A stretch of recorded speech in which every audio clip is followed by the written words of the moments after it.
Bismillahirrahmanirrahim. Dengan mengucapkan syukur alhamdulillah, kita panjatkan puji syukur kehadirat Allah Subhanahu wa Ta'ala, Tuhan yang Maha Esa, yang telah memberikan kita kesempatan untuk mendengarkan kitab Islami dalam Kitabun Majelis ini. Pembahasan kali ini dari kitab Al-Fath Al-Rabbani karya Syekh Muhyiddin Abdul Qadir Jailani. Majelis 1, tidak menentang takdir Allah.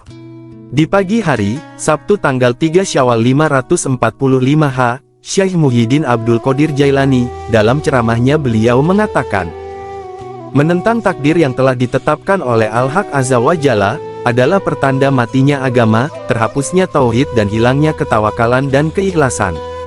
Jiwa seorang mukmin tidak mengetahui mengapa dan bagaimana dia tidak mengetahui. Apapun bentuk kemaksiatan jiwa adalah penentangan dan pembangkangan terhadap Allah.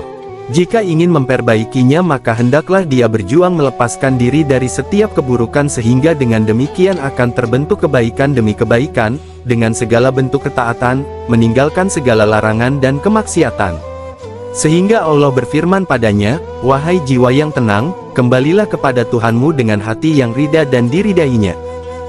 Dengan demikian akan lahir ketakwaan, akan hilang segala keburukan, dan tidak akan lagi bergantung kepada makhluk lain. Bahkan nasab jiwa tersebut sampai kepada Ibrahim As, di mana apabila jiwa telah terlepas dari belenggu hawa nafsu, lalu hatinya menjadi tenang meskipun didatangi oleh banyak godaan makhluk. Setelah itu mereka menyerahkan jiwa-jiwanya untuk menyelamatkannya. Beliau berkata, aku tidak membutuhkan pertolongan kalian. Pengetahuannya atasku menjadikanku tidak membutuhkan pertolongan lagi karena telah terbukti kepasrahan dan ketawakalan. Maka pada saat itu difirmankan, wahai api, dinginlah, dan selamatkanlah Ibrahim. Quran Surat Al-Anbiya ayat 22. Pertolongan Allah senantiasa bersama dengan orang-orang yang bersabar, demikian halnya dengan nikmat yang tanpa batas akan diperoleh di akhirat kelak. Allah Subhanahu wa Ta'ala berfirman, dan hanya orang-orang yang bersabarlah yang disempurnakan pahalanya dengan tanpa batasan. Quran Surat Az-Zumar 10. Tidak ada satu hal pun yang tersembunyi dari Allah Subhanahu wa Ta'ala. Hendaklah bersabar menapaki jalannya di dunia, maka engkau akan memperoleh kelembutan dan nikmatnya dalam waktu yang lama di alam keabadian. Allah senantiasa bersama dengan orang-orang yang bersabar. Dengan pertolongan dan perlindungannya, hendaklah engkau bersabar dalam menapaki jalannya dan jangan pernah melalaikannya. Waspadalah sebelum kematian menjemputmu. Sebab jika kematian telah ditenggorokan, maka kewaspadaan tersebut sama sekali tidak berguna lagi bagimu. Berhati-hatilah selama kita masih hidup, jangan sampai menyesal di hari tidak diterimanya penyesalan. Dan benahilah hatimu, karena jika hati telah benar maka seluruh anggota badan dan perbuatan akan menjadi benar. Rasulullah Shallallahu Alaihi Wasallam bersabda, dalam diri manusia ada sekerat daging, jika dia baik maka akan baik seluruh perbuatannya. Dan jika dia buruk, maka akan buruk pula seluruh perbuatannya. Ingatlah, sekerat daging itu adalah hati. Benarnya hati adalah dengan ketakwaan, tawakal pada Allah, mentauhidkannya dan dengan keikhlasan dalam setiap amal perbuatan. Mengabaikan itu semua, berarti telah merusak hati. Hati adalah bintang pada sebuah ruangan yang gelap, hati bagaikan mutiara di dalam bejana, hati bagaikan harta berharga di dalam lemari. Sangat berharga sekali. Ya Allah, sibukkanlah jasmani kami dengan ketaatan kepadamu. Penuhi hati kami dengan makrifat kepadamu, penuhilah malam kami, siang kami dan di setiap sendi kehidupan kami dengan taat kepadamu. Pertemukanlah kami dengan orang-orang yang solih sebelum kami, anugerahkanlah kepada kami apa-apa yang telah engkau anugerahkan kepada mereka. Dan jadilah engkau pelindung bagi kami, sebagaimana engkau telah menjadi pelindung bagi mereka semua. Amin. Wahai manusia, bersikaplah kepada Allah sebagaimana adanya orang-orang solih terdahulu, sehingga kalian menemukannya, seperti orang-orang solih tersebut menjumpainya. Jika engkau mengharapkan kebenaran dari Allah Azza wa Jalla, maka hendaklah kalian menyibukkan diri dengan berbagai ketaatan disertai dengan kesabaran. Dengan penuh keridaan atas ketetapan Allah baik bagi dirinya maupun bagi orang lain. Para wali itu bersungguh-sungguh untuk mengambil bagian dalam urusan dunianya dengan tangan-tangan ketakwaan, disertai dengan kewaraan kehati-hatian. Kemudian mencari bagiannya untuk urusan akhirat, dan berbuat banyak untuknya. Dengan berbuat ketaatan pada Tuhannya, menasihati dirinya pribadi, serta memberikan nasihat bagi orang lain. Wahai muridku, nasihati dirimu sendiri terlebih dahulu, kemudian berilah nasihat bagi orang lain. Hati-hatilah dengan dirimu sendiri, jangan menghakimi orang lain dengan keburukan, sementara di dalam dirimu sendiri masih tersisa keburukan yang harus dibenahi. Celaklah dirimu, engkau mengetahui bagaimana membebaskan orang lain, tetapi engkau tidak tahu bagaimana menuntunnya ke jalan yang benar. Sesungguhnya manusia menginginkan Allah karena marifatnya, bukan karena kebodohannya, sehingga mencintainya dan berbuat untuknya, tidak untuk selain dia. Takut hanya kepadanya, tidak kepada yang lainnya. Dan ini terjadi di dalam hati, bukan hanya pada lisan saja. Ini semua seharusnya terjadi ketika berada di dalam kesendirian, tidak semata-mata hanya karena banyak orang. Tauhid yang hanya ada pada lisan, sedangkan hatinya menyimpan kemusyrikan, dia adalah orang yang munafik. Sungguh celaka, jika lisanmu bertakwa, sementara hatimu durhaka, lisanmu bersyukur sedangkan hatimu ingkar dan menentangnya. Allah Subhanahu wa Ta'ala berfirman di dalam hadits qudsi, wahai anak Adam, kebaikan dariku terus tercurah kepadamu, sedangkan keburukan darimu terus datang padaku. Sungguh celaka, engkau mengaku hambanya, sedangkan engkau taat kepada selain dia. Jika benar engkau hambanya, maka hendaklah engkau berbakti dan taat padanya. Mukmin yang benar-benar yakin, tidak akan pernah menuruti hawa nafsunya, tidak akan taat pada bujukan setan, bahkan tidak akan peduli dengan urusan keduniaan, dia akan menganggapnya dunia itu lebih rendah. Dia akan mencari hal-hal yang berkaitan dengan akhirat sampai dia bisa sampai kepada Allah Azza wa Jalla. Mengikhlaskan seluruh ibadahnya dalam setiap waktu, karena meyakini firman Allah Subhanahu wa Ta'ala, padahal mereka hanya diperintah hanya menyembah Allah, dengan ikhlas semata-mata karena menjalankan agama. Quran Surat Al-Bayyinah, 5. Tinggalkanlah segala bentuk kemusyrikan. Esakanlah Allah Azza wa Jalla. Dialah pencipta seluruh makhluk yang ada, dan semua yang ada berada dalam genggaman kekuasaannya. Wahai pencari Tuhan selain Dia, sungguh telah hilang akal sehatmu. Apakah ada sesuatu selain Dia di jagat raya milik Allah ini? Allah Subhanahu wa Ta'ala berfirman, dan tidak ada sesuatu pun, melainkan pada sisi kamilah khazanahnya. Quran Surat Al-Hijr, 21. Wahai pemuda, berjalanlah di dalam ketetapan takdirnya dengan kesabaran sebagai hamba, menantikan kelapangan. Jika itu engkau lakukan maka keutamaan serta anugerahnya akan tercurah pada takdirmu walaupun engkau tidak meminta dan memimpikannya. Wahai manusia, berdirilah pada ketetapan takdir itu dan terimalah ketetapan itu dengan penuh keridaan. Wahai manusia, marilah bernazar untuk berbakti kepada Allah, rela dengan takdir dan kehendaknya. Kita tundukkan hati dan kepala kita, ikhlas atas gada dan gadar Allah Subhanahu wa Ta'ala, diiringi kesabaran dalam menjalaninya, karena Rasulullah telah memuliakan orang seperti itu. Jika kita melakukan hal itu maka kita akan menjadi sahabat bagi takdir itu. Allah Subhanahu wa Ta'ala berfirman, di sana, pertolongan itu hanya dari Allah yang Maha Benar. Quran Surat Al-Kahfi, 44. Engkau akan disediakan minuman dari telaga ilmunya, disiapkan makanan dari hidangan keutamaannya, dan akan diterima dengan penuh keramahan serta mendapat curahan rahmatnya. Hal ini diberikan kepada sedikit orang dari beribu-ribu orang dan sebagian saja dari berbagai kabilah dan suku. Wahai muridku, engkau harus bertakwa dan menjalankan seluruh syariatnya. Engkau juga harus menentang keinginan hawa nafsu yang dikendalikan setan. Serta janganlah membiasakan hal-hal yang buruk. Mukmin yang senantiasa berjihad adalah mereka yang tidak pernah melepaskan topi bajanya, tidak menyarungkan pedangnya, dan tidak pernah menanggalkan pelana kudanya. Tidur dengan tidur yang sedikit, sehingga dapat mengalahkan musuh. Sesungguhnya Allah menakdirkan mereka dapat berbicara untuk menyampaikan kebenaran. Dan Allah memberikan kemampuan untuk menggerakkan lidahnya, sebagaimana Allah memberi kemampuan kepada anggota badan untuk berbicara di hari kiamat nanti. Allah Subhanahu wa Ta'ala yang memberikan kemampuan untuk berbicara, mempersiapkan perangkatnya sehingga mereka dapat berbicara. Jika Allah berkehendak sesuatu atas mereka, maka Dia akan menyiapkan segala perangkatnya. Allah menghendaki agar manusia berjalan dalam aturan di dalam memenuhi kebutuhannya, maka Allah pun mengirim Rasul dan Nabi yang berbicara menyampaikan aturannya. Saat Allah Subhanahu wa Ta'ala memanggilnya kembali, maka para ulama yang mengamalkan ilmunya menjadi penerusnya. Mereka berbicara kebenaran sebagai pengganti para rasul dan nabi. Nabi Muhammad Sallallahu Alaihi Wasallam bersabda, ulama adalah pewaris para nabi. Hadis riwayat Tirmidzi. Wahai manusia, bersyukurlah kepada Allah Subhanahu wa Ta'ala atas nikmatnya, dan renungkanlah bahwa itu adalah darinya. Allah Subhanahu wa Ta'ala berfirman, dan segala nikmat yang ada padamu, datangnya dari Allah. Quran Surat An-Nahl, 53. Wahai orang yang telah menerima nikmat dari Allah, di manakah kesyukuranmu? Wahai orang yang menganggap bahwa nikmat itu datang dari selain Allah, engkau mengira bahwa itu bukan darinya, kadang kamu meremehkannya, tetapi kamu menantikannya, bahkan terkadang kamu mempergunakannya untuk kemaksiatan. Wahai muridku, engkau patut berhati-hati, bersikap warak ketika berkholwat, agar dapat mengeluarkanmu dari kemaksiatan dan kebinasaan.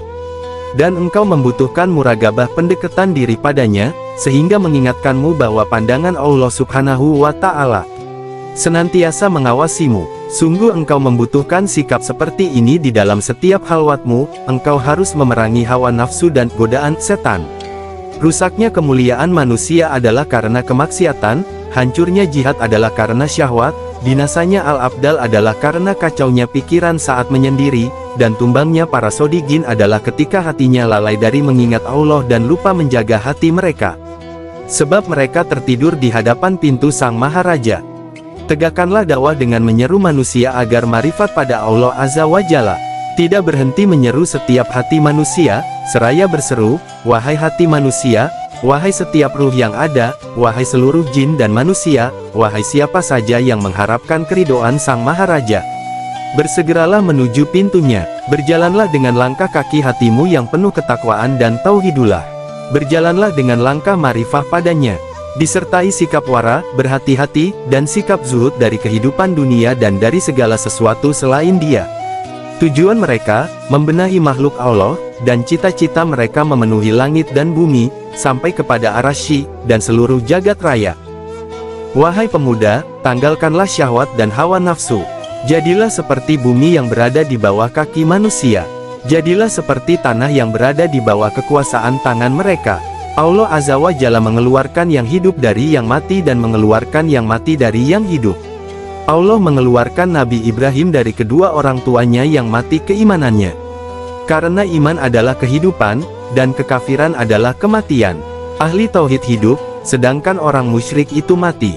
Tidak berlebihan jika Allah Subhanahu wa Ta'ala berfirman dalam hadits qudsi, ciptaanku yang pertama kali binasa adalah iblis. Maksudnya adalah iblis telah berbuat maksiat padaku, dengan kemaksiatan itu dia telah membinasakan dirinya. Sekarang adalah akhir zaman, gejala nifak, kebohongan, dan dusta telah tersebar luas. Maka janganlah engkau dekat dengan orang-orang munafik lagi pendusta dan menjadi dajjal dalam hidup. Celakalah nafsu yang membawa pada kemunafikan, dusta, kekafiran, durhaka, dan kemusyrikan. Tentanglah dia dan jangan mengikutinya, ikatlah dan jangan melepaskannya. Tahan dia dan berikan apa-apa yang wajar diterimanya, tundukkan nafsu itu dengan mujahadah penuh perjuangan. Hawa nafsu itu harus dikendalikan, jangan sampai berbalik mengendalikan dirimu. Oleh karenanya jangan sampai memperturutkan hasrat. Hasrat itu tak ubahnya seperti anak kecil yang belum berakal sempurna. Bagaimana engkau akan belajar kepada anak yang tidak memiliki kesempurnaan akal? Sedangkan setan adalah musuhmu, musuh nenek moyang manusia, yaitu Adam dan Hawa. Maka bagaimana engkau akan tenang dengan berada bersamanya, sementara itu di antara engkau dan setan terdapat permusuhan abadi. Sungguh engkau tidak bisa aman bersamanya, karena dia yang telah membunuh keimanan nenek moyangmu. Bukan hal yang mustahil, suatu saat dia akan menyesatkanmu sebagaimana mereka menyesatkan Adam dan Hawa dahulu. Jadikanlah ketakwaan sebagai senjatamu untuk melawannya. Dan jadikan tauhidullah, murogobatullah, wara, berhati-hati, dalam kesendirian, kejujuran dan permohonan tolong terhadap Allah sebagai tentara bagimu. Senjata dan tentaramu ini akan menghancurkan setan, membinasakan, dan mengalahkan tentaranya, karena kebenaran bersamamu. Wahai muridku, himpunlah dunia dan akhirat menjadi satu. Dan menyendirilah bersama Tuhanmu dengan ketetapan hatimu tanpa gangguan, baik urusan yang bersifat dunia bahkan urusan akhirat. Teguhlah bersamanya saja, jangan berpaling dari pencipta hanya karena makhluknya. Lepaskan segala penyebab yang dapat mengakibatkan putusnya dirimu dengannya. Jika memungkinkan, tempatkan dunia untuk nafsumu, akhirat untuk hatimu. Dan tempatkan Allah Azza wa Jalla, wahai muridku, jangan berdiri bersama dengan nafsu, syahwat, dunia, bahkan tidak juga dengan akhirat. Jangan mengikuti selain Al-Haq Azza wa Jalla, apabila itu dapat engkau lakukan, sungguh engkau telah menyimpan simpanan yang kekal. Jika datang kepadamu hidayah dari Allah Subhanahu wa Ta'ala, yaitu hidayah yang tidak akan ada kesesatan setelahnya, maka segeralah bertaubat atas segala dosa. Dan bergegaslah menuju keridaan-Nya. Bertaubatlah atas dosa, baik lahir maupun batin. Sesungguhnya taubat adalah kemuliaan. Lepaskanlah pakaian, maksiat dan tukarkan dengan taubatan nasuha serta diiringi rasa malu terhadap Allah Azza wa Jalla dengan sebenar-benar rasa malu. Ini semua adalah amaliyah hati setelah terpenuhinya penyucian anggota badan dengan berbagai ibadah yang disyariatkan. Anggota badan memiliki amalan, demikian juga hati. Jika hati telah keluar menjadi lisan dan berhubungan dengan makhluk lainnya, maka dia tengah mengarungi lautan tawakal dan marifatullah. Dengannya dia telah meninggalkan sebab makhluk dan mencari musabab al-Khaliq. Maka jika telah sampai di tengah lautan ini, dia akan berkata, dialah yang menciptakanku, maka dia yang memberikan petunjuk. Quran Surat Asy-Syu'ara, 78. Dia memberikan petunjuk dari ujung padang pasir ke ujung padang pasir berikutnya, dari satu tempat ke tempat lainnya. Sehingga dia berada di jalan yang lurus. Setiap kali dia mengingat Tuhannya maka akan nampak jalan yang lurus tersebut, akan tersingkap keburukan dan kerusakan. Hati orang yang mencari ridha Allah adalah untuk Allah Azza wa Jalla. Allah akan mempersingkat perjalanannya sehingga dia akan meninggalkan orang-orang di belakangnya. Jika muncul rasa takut, maka keimanannya akan timbul. Keimanan itu akan memadamkan rasa takut tadi, kemudian akan berganti dengan sinar kelembutan, cahaya kebahagiaan, dan merasa dekat dengannya. Wahai manusia, jika datang rasa sakit, maka bersabarlah menunggu datangnya obat. Jika obat penyembuh telah datang, terimalah dengan penuh kesyukuran. Dengan begitu engkau akan berada dalam kehidupan yang ringan. Ketakutan atas api neraka akan meyakinkan hati orang mukmin, akan menjadikan wajahnya menjadi cerah, dan membuat sedih di dalam hatinya. Jika sudah seperti itu, maka Allah akan melimpahkan air, rahmat dan embun kelembutan baginya. Akan dibukakan baginya pintu akhirat sehingga nampaklah semua anugerahnya. Jika mereka telah tinggal dengan tenang dan beristirahat sebentar, maka akan dibukakan baginya pintu kemuliaan, babul jalal, hati dan jiwanya akan semakin tunduk penuh keyakinan dan semakin bertambah rasa takutnya. Setelah itu, dibukakan baginya pintu keindahan, babul jamal, maka mereka akan merasakan ketenangan dan kenyamanan. Dan mereka bersiap-siap menjemput derajat demi derajat kemuliaan. Wahai muridku, jangan jadikan apa yang kamu makan dan minum, yang kamu pakai, yang kamu nikahi dan berkumpul dengannya sebagai tujuan dan cita-cita. Semuanya adalah dorongan hasrat dan hawa nafsu. Tujuan dan cita-cita hati adalah Allah Al-Haq. Maka jadikanlah Allah dan segala yang ada padanya sebagai tujuan dan cita-citamu. Dunia ada penggantinya, yaitu akhirat. Makhluk ada penggantinya, yaitu Al-Khaliq. Segala sesuatu yang kamu tinggalkan di dunia, akan engkau dapati pengganti yang lebih baik di dalam kehidupan yang akan datang. Anggaplah bahwa masih tersisa umur sampai hari ini, bersiaplah untuk kehidupan akhirat karena kesempatan itu akan hilang dengan datangnya malaikat Israel pencabut nyawa. Dunia adalah ladang dan tempat singgah bagi manusia, dan akhirat adalah tempat diam. Jika semangat dari Allah telah datang, maka keduanya, dunia dan akhirat, akan tertutupi. Sehingga dia akan berdiri di antara keduanya, tidak kepada dunia, dan tidak kepada akhirat. Wahai pendusta, sungguh engkau telah berbohong. Engkau berkata bahwa engkau mencintai Allah pada saat nikmatnya tercurah padamu. Tetapi saat ujian datang, engkau pergi seolah Allah bukan lagi yang engkau cintai. Sesungguhnya, kesungguhan seorang hamba itu akan terlihat pada saat datangnya ujian. Ketika ujian datang, dan engkau teguh menaatinya, maka engkau termasuk orang yang benar-benar mencintai Allah. Tetapi jika engkau berubah, jelaslah kebohongan dan ingkar dari janji semula. Seorang lelaki datang kepada Nabi Muhammad Sallallahu Alaihi Wasallam. Seraya berkata, "Wahai Rasulullah, sesungguhnya aku mencintaimu." Rasulullah menjawab, "Jika engkau mencintaiku, maka bersiaplah untuk mengenakan pakaian kefakiran." Kemudian datang seorang lelaki yang lain seraya berkata, "Sesungguhnya aku mencintai Allah Subhanahu wa Ta'ala." Rasulullah menjawab, "Jadikanlah ujiannya sebagai pakaianmu." Cinta Allah dan Rasul-Nya berbanding lurus dengan kefakiran dan ujian. Oleh karena itu sebagian orang solihin menjelaskan, setiap ujian akan disertai dengan pertolongan. Dengan ujian tersebut manusia tidak mudah mengaku cinta pada Allah. Dengan ujian tersebut, akan diketahui siapa yang benar-benar mencintai Allah. Ya Allah, berikanlah bagi kami kebahagiaan dunia dan akhirat dan peliharalah kami dari siksa api neraka. Amin ya robbal alamin.